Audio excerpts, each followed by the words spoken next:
వార్తల్లోకి తిరిగి స్వాగతం.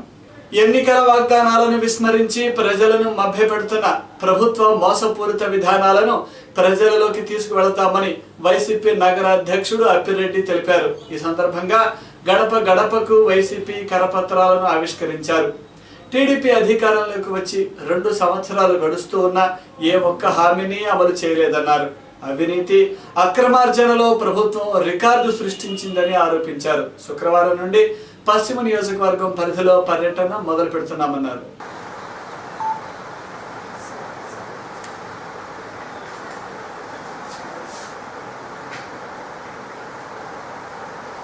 జ్ఞానవేదిక రాష్ట్ర మహాసభలు జూలై 9, 10, 11 తేదీల్లో కడపలో జరగబోతా ఉన్నాయి. ఈ మహాసభలకి గుంటూరు జిల్లా నుంచి కూడా సుమారు 30 మంది ప్రతినిధులు హాజరవుతున్నారు.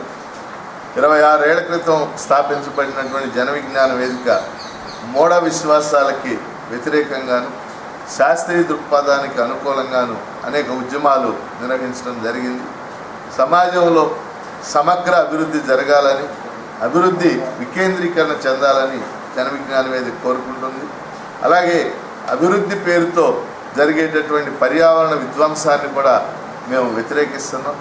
విద్యారంగంలో సృజనాత్మకత ఉండాలని, వైద్య ఆరోగ్య రంగాలు ప్రభుత్వ పరంగా కొనసాగాలని కూడా జన విజ్ఞాన వేదిక భావిస్తుంది.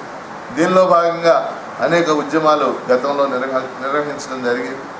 ఈ మహాసభల్లో, ఈ రాష్ట్ర మహాసభల్లో మన రాష్ట్ర అభివృద్ధికి సంబంధించి అనేక నిర్ణయాలు తీసుకోబోతా ఉన్నాం.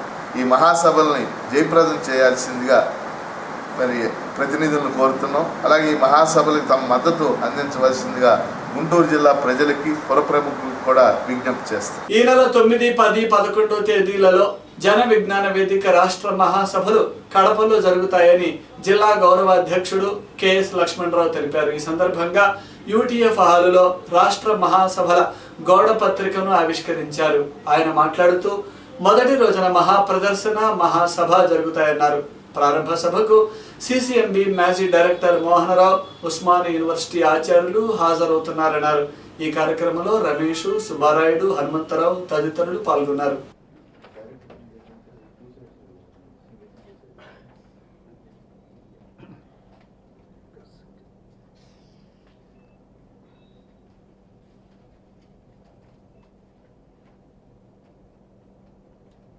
మంచి చేస్తుంటే, నిజంగా ఈ రాష్ట్రాన్ని అభివృద్ధి పథంలో మీరు తీసుకెళ్లే ఆలోచన మీకుంటే, నిజంగా రాష్ట్ర రాజధాని పేరుతో దోపిడీ జరగకుండా ఉంటే, ఈ రాష్ట్రంలో 2 సంవత్సరాల పరిపాలనలో 1,45,000 కోట్ల రూపాయల దోపిడీకి గురైందని, వివిధ రంగాల్లో మీరు చేసినటువంటి దోపిడీని విపులీకరంగా మేము ప్రజల ముంగిటికి తీసుకెళ్ళబోతూ ఉన్నాం. నిజంగా ప్రజలు మేము చెప్పినటువంటి అంశాలని ఆలోచన చేసి విశ్వసిస్తే, వాళ్ళు మార్కులు వేస్తే మీకు వచ్చినటువంటి మార్కులు కానీ, మీ బండారం కానీ బయటపడే పరిస్థితులు ఉంటాయి.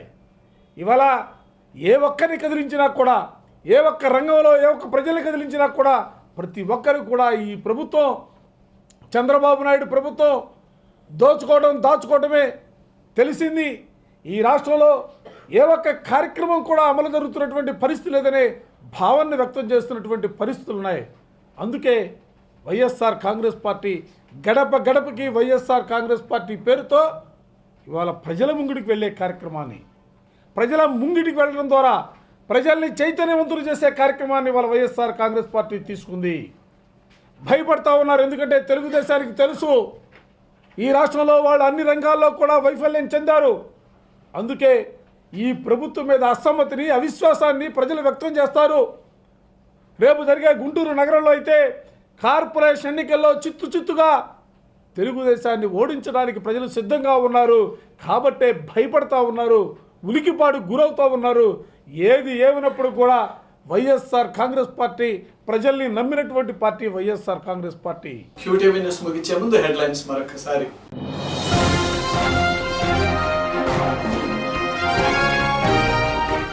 భక్తి ప్రపత్తులతో రంజాన్ ప్రార్థనలు. మసీదులు, ఈద్గాల వద్ద ప్రత్యేక ప్రార్థనల్లో పాల్గొన్న ముస్లింలు.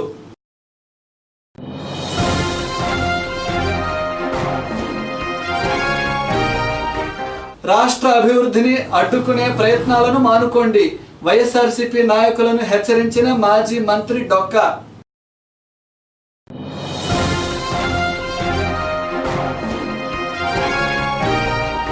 మాజీ ఐఏఎస్ కేవీ రమణాచారికి డాక్టర్ ప్రసాదరాయ కులపతి పురస్కారం ప్రదానం చేసిన కుర్తాళం పీఠాధిపతి.